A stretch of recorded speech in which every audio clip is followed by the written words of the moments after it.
महाराज की जय. సద్గురు భరద్వాజ్ మహారాజ్ की जय.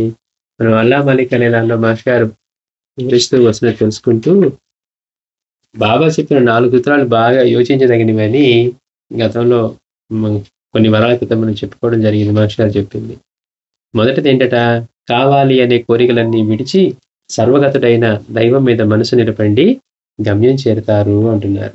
కావాలి అనే కోరికలు అన్నిటినీ విడిచి సర్వగతమైన దైవం మీద మనసు నిలపండి, గమ్యం చేరుతారు. అయితే అన్నిటికంటే కష్టం ఇదే. మనం భగవంతుని ఆరాధిస్తుంది, ఆశ్రయిస్తుంది, మనకి ఏదైనా ఇబ్బందో కష్టమో ఇంకేదైనా ఉన్నప్పుడు ఆయన తొలగించి సహాయం చేస్తాడని.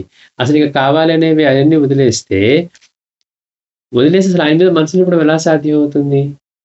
ఇప్పుడు మనకి కనుక చదువు ఉద్యోగానికి సరిపడి మన జీవితానికి ఆధారం కాబట్టి చదువుతున్నాం, కానీ మీరు ఊరికే విజ్ఞానం కోసం చదువుకోండి అంటే ఎంతమంది చదువుతారు? ఇదంతా ఎందుకు, హాయిగా బ్రతికేస్తే పోలా అంటారు. అంటే రెండవది, పని చెయ్యి, దేవుని నామం ఉచ్చరించు, సద్గ్రంథాలు చదువు, పోటీలు వంతులు కీచులాటలు మానితే దేవుడు కాపాడతాడు అంటున్నారు. ఈ 4 సూత్రాలట. మొదటి సూత్రమేమో కావాలి అనే కోరికలన్నీ విడిచి సర్వగతులైన దైవం మీద మనసు నిలపండి, గమ్యం చేరుతారు అంటున్నారు. అయితే దానికి బాబా చెప్తున్నారు, మొదట అందరూ కోరికలతో వచ్చేవాళ్లే, కానీ ఆ కోరికలు తీరి ఒక స్థాయి చిక్కాక బాబా యొక్క మార్గాన్ని అనుసరించి సన్మార్గవర్తనులు అవుతారు అన్నారు. పనిచెయ్యి, దేవుని నామం ఉచ్చరించు, సద్గ్రంథాలు చదువు, పోటీలు వంతులు కీచులాటలు మానితే దేవుడు కాపాడతాడు. ముందే చెప్తున్నాడు. దాంతోపాటుగా ఏం చేయాలట అంటే, మందు తీసుకుంటూ మనం పద్యం ఎట్లా పాటించాలో, డాక్టర్ గారు మందు ఇచ్చారు కదా అని మందు వేసుకుంటూ తినకూడదు అని తిన్నాం అనుకోండి, అది దాని ఫలితం ఉండదు. అలాగే బాబా ఇక్కడ ఏం చెప్తున్నారు, పని చేయి, దేవుని నామం ఉచ్చరించు, సద్గ్రంథాలు చదువు, పోటీలు వంతులు కీచులాటలు మానితే దేవుడు కాపాడుతాడు. 3, ఎవరి సేవను ఉచితంగా తీసుకోవద్దు, అది మన నియమం కావాలి. ఇది ఎంత ముఖ్యమైందో. అందరికీ ఫ్రీ అనేది, ఫ్రీగా సర్వీస్ అంటే జనాలకి తేలిగ్గా ఈజీగా తీసుకోవటం అలవాటు, కానీ మనల్ని రుణానుబంధంలో పడేసి కొడతాయి అన్నమాట జన్మ జన్మల. అందుకని ఎవరి సేవను ఉచితంగా తీసుకోవద్దు. దానికి ఉదాహరణకి మనమే ఎవరికన్నా సేవ చేసి, ఊరికి ఆఫీస్లో మనం ఫ్రీగా సేవ చేస్తామా?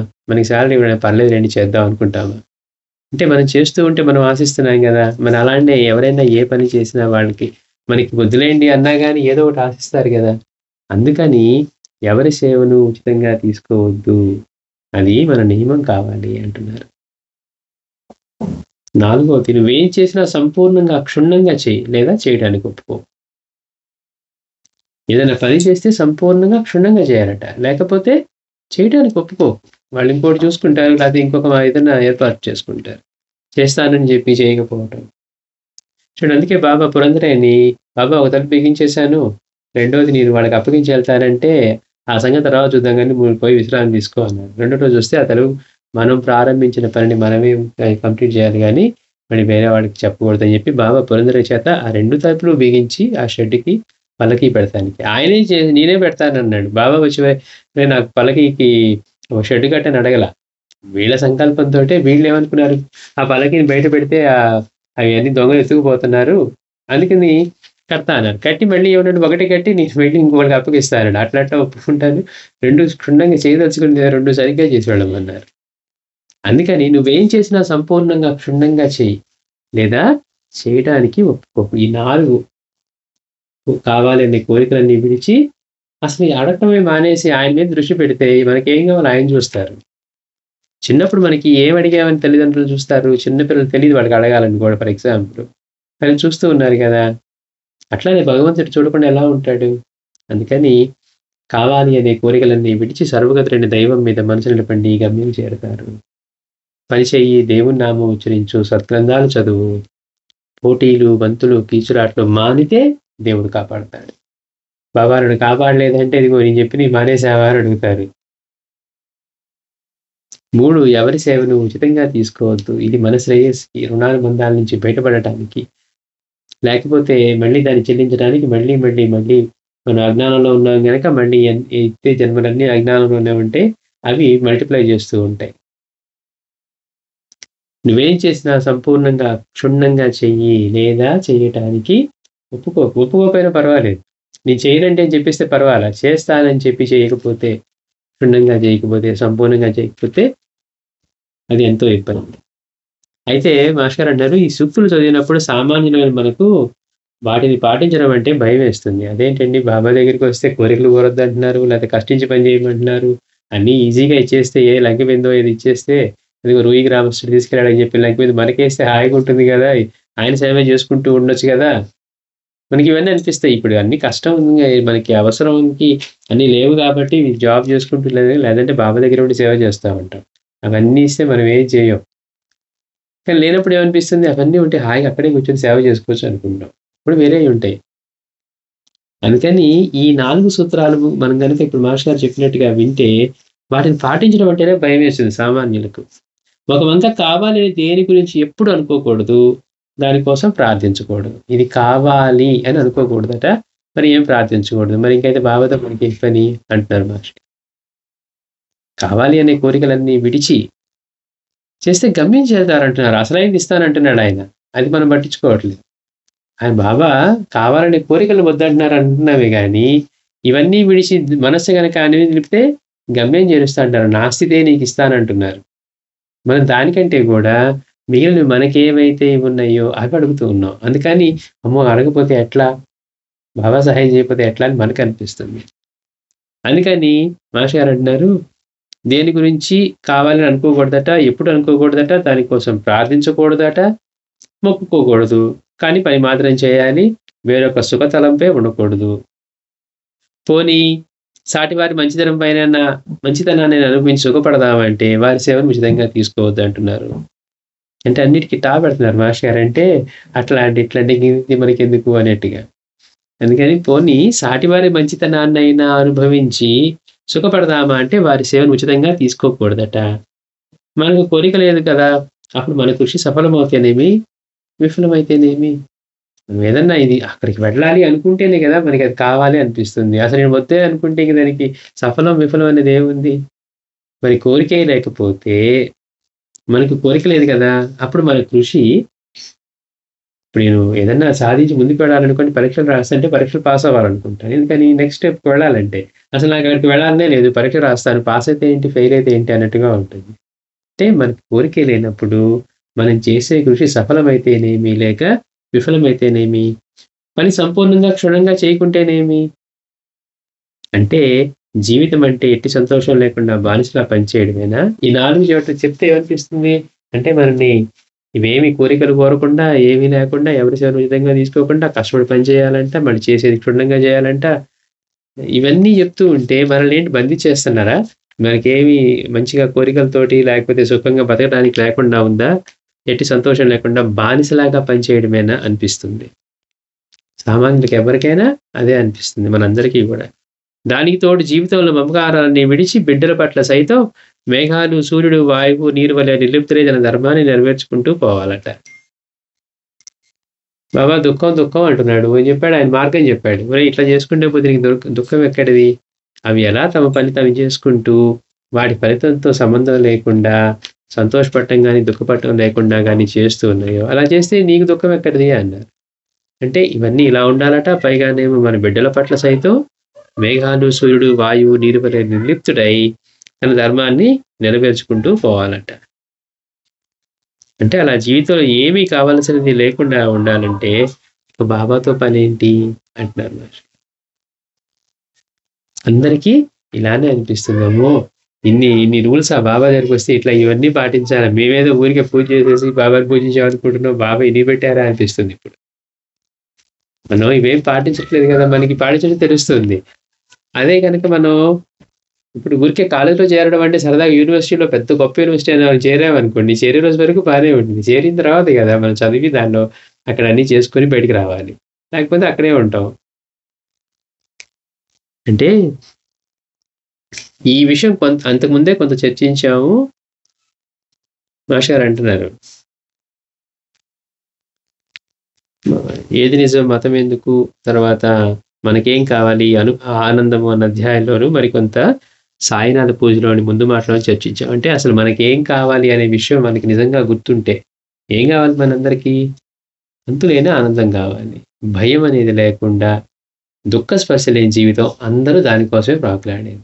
మనమేమో అనుభవంలో ఉన్నా కూడా నిద్రలో మనకు అనుభవం అవుతున్న దాన్ని మన ప్రయత్నం లేకుండా జరుగుతుంది గనక, మెలకువలో అంతా అలాంటి స్థితి లేదు గనక, మనం కావాల్సినవన్నీ సంపాదించుకుంటే మనం వాటి ద్వారా ఆనందం పొందగలం అనే ఉద్దేశంతోటి పొద్దుటి నుంచి రాత్రి దాకా మనం అంటాం పిచ్చుక తిరుగుతానే ఉంటదంట పొద్దున్న నుంచి సాయంత్రం దాకా తిండికో. అట్లనే మనం పొద్దున్నుంచి తిరుగుతూనే ఉంటాం. ఇప్పటికి ఎన్నో సార్లు తిరిగా అయినా గానీ, ఇది రాదని తెలిసినా గానీ, ఇవేమీ లేకుండా రాత్రి నిద్రలో మనకి ఇంద్రియాలన్నీ కట్టుబడి మనసు ప్రశాంతమైన రోజున ఆనందంగా, హాయిగా ఉంది. కల్లోల స్థితి లేనప్పుడు. అది మనం మెలకువలో పొందవలసిన స్థితి. కానీ మనం ప్రయత్నం ఎక్కడ చేస్తున్నాం? మాస్టర్ గారు అంటారు, వాలెట్ జోబులో పెట్టుకొని బయటంతా వెతుకుతామంట. ఎప్పటికి కనపడదు. వాలెట్ జోబులో ఉందని గుర్తుంటే గదా! మన పాకెట్‌లోనే పెట్టుకున్నాం అన్నప్పుడు దాన్ని పట్టుకొని వెతికితేనే దొరుకుతుంది. మన దగ్గర ఆనందం పెట్టుకొని మనం బయట వెతుకుతూ ఉన్నాం అంటారు మాస్టర్ గారు. ప్రతి ఒక్కళ్ళు చేసే పని అదేనంట. ఎవరైతే ఆనందానికి కారణం తనలోనే ఉందని, తనలో ఉన్న అంతరాయాలు ఏవైతే దాన్ని అందుకోకుండా చేస్తూ ఉన్నాయో వాటిని తొలగించుకున్నప్పుడు అది దొరుకుతుంది.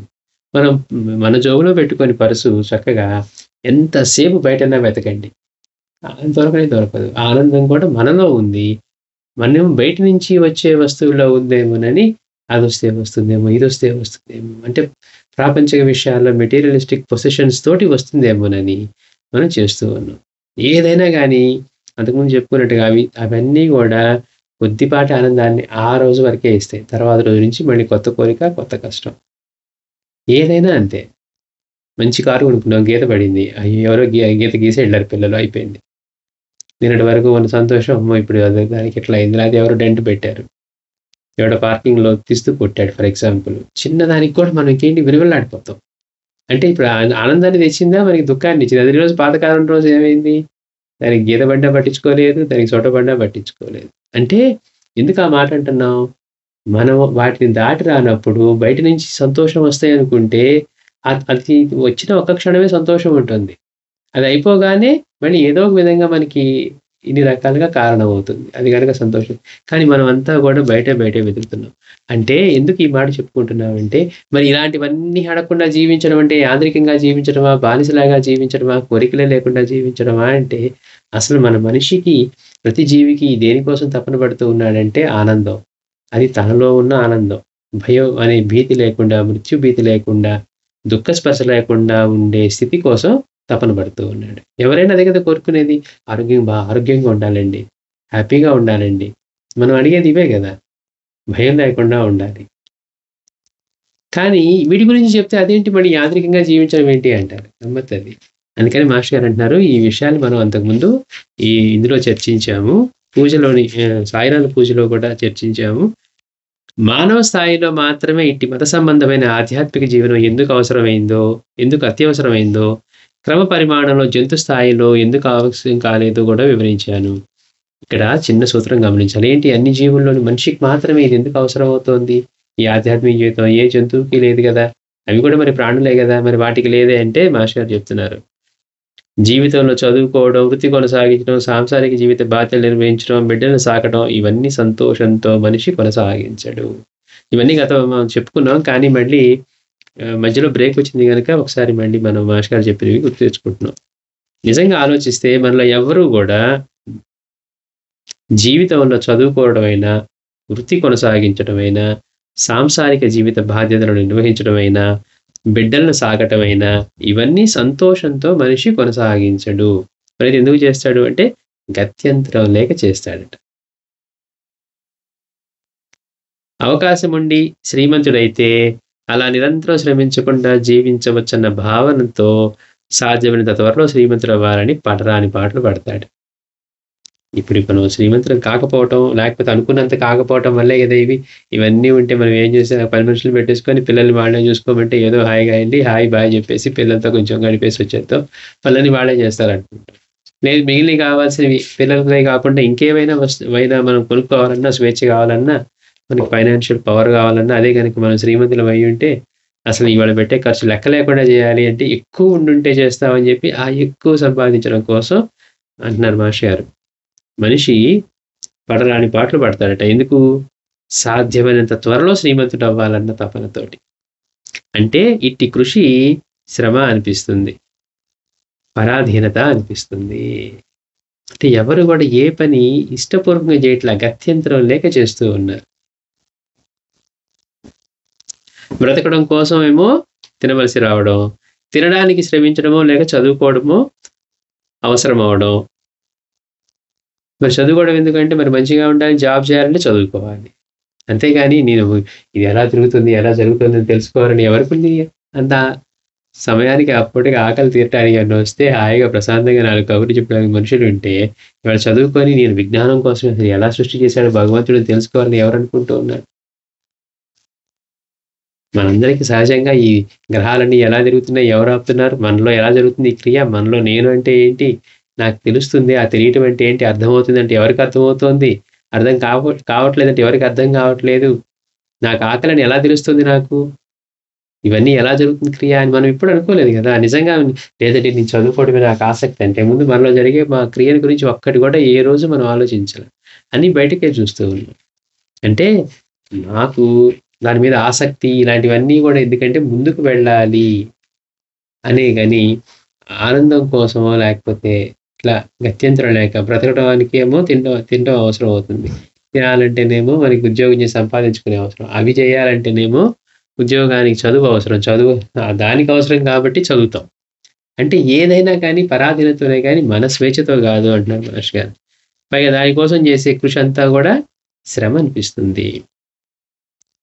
కనుక ఇష్టమున్నా లేకున్నా అలా చేయాల్సి రావడంలో ప్రకృతికి, సామాజిక వ్యవస్థకు బానిసత్వం. ఏంటి మీ పిల్లవాడు చదువుకోవట్లేదా? మీకు మంచి జాబ్ రాలేదా? మనల్ని వేధిస్తూనే ఉంటారు సమాజంలో. మనం అట్లానే చేస్తాం. వాళ్ళు మనల్ని కూడా అట్లానే చేస్తారు. సమాజంలో అంతా ఈ మనల్ని వేధించడం అనేది మనకు కనపడుతూనే ఉంటుంది. అంటే మన ఇష్టం వచ్చినట్టుగా ఉండటం కాదు. ఏంటి ఇంకా ఈ వయసు వచ్చింది పెళ్లి చేయలేదా? లేకపోతే ఉద్యోగం చేయట్లేదా? వాళ్ళు పోషించకపోయినా కానీ ఈ ప్రశ్నలు వేసి వాడిని బాధపెడుతూనే ఉంటారు. అంటే ఇదంతా ఎందుకు? సమాజంలో ఉన్న వ్యవస్థకు కూడా బానిసత్వం. అంటే ఎక్కడ మనకి నేను నా ఇష్టం అని అంటున్నాం గానీ మనిషిగా ఉండట్లేదు. అన్నీ కట్టుబడి సమాజానికి మిగిలిన వాటన్నిటికి. ఇట్లా సామాజిక వ్యవస్థకు బానిసత్వం. తన కోరికలను నడుచుకొని ధర్మాన్ని అనుసరించవలసి రావడం మరొక పరాధీనత. అదేంటోనండి ఎట్లా పడితే అట్లా ఉందామంటేనేమో అట్లా ఉండనివ్వట్లేదు. ధర్మం అని చెప్పి తోడు పెట్టారు.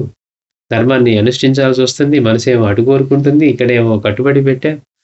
అంటే విచ్చలవిడిగా జీవించే వాళ్ళని చూసినప్పుడు ఏమనిపిస్తుంది? వాళ్ళు బానే ఉన్నారు కదా అనిపిస్తుంది. అన్యాయంగా బతుకుతున్నా, అధర్మం చేస్తూ ఉన్నా, తప్పుడు పనులు చేస్తున్నా వాళ్ళు బానే ఉన్నారు కదా ఇప్పుడు అనిపిస్తుంది. మిగిలిన వాళ్ళకి కూడా అదే ఆలోచన వస్తుంది. కానీ ఎవరికైతే నువ్వు ధర్మంగా ఉండాలి, ఇదిగో బాబా ఈ మార్గం చెప్పారని అన్నప్పుడు, మళ్ళీ ఇవన్నీ కూడా వాడిని స్వేచ్ఛగా ఉండనీయకుండా ఉండటం వల్ల పరాధీనత లాగే ఉంటుంది. అందుకని కోరికలు నడుచుకొని ధర్మాన్ని అనుష్ఠించవలసి రావడం కూడా మరొక పరాధీనత. ఈ రీతిల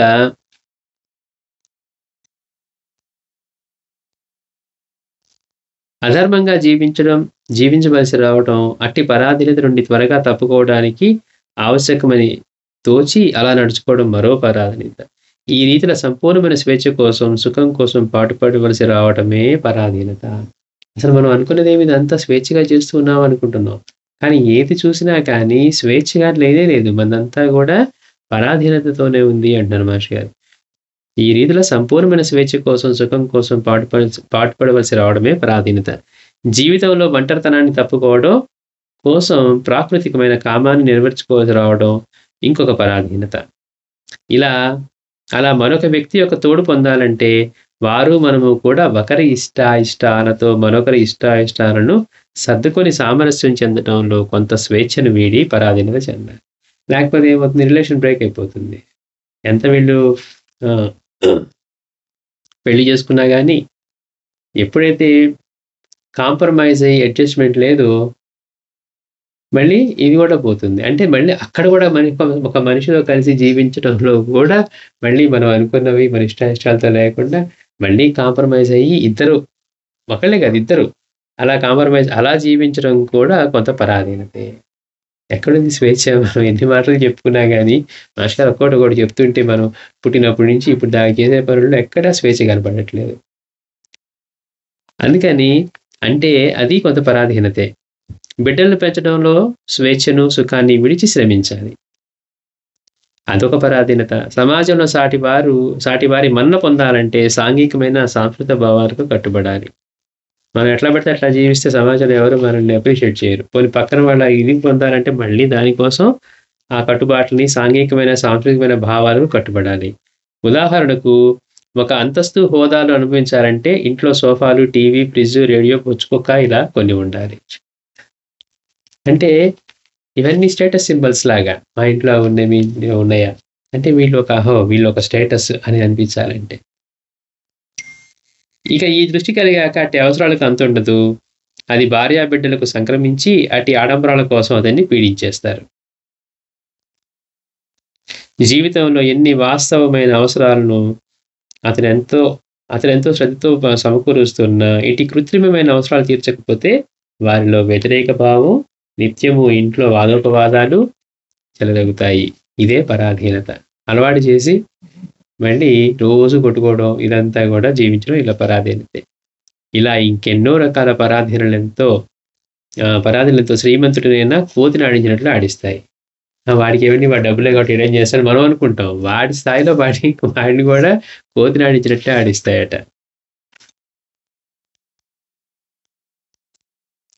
వాడికి స్వేచ్ఛ కాదు లభించేది, అధికమైన పరాధీనతే. స్వేచ్ఛగాక మరింత తీవ్రమైన బానిసత్వమే. సామాన్యుడు వ్యవసాయం చేసే కూలి వంటి వాడు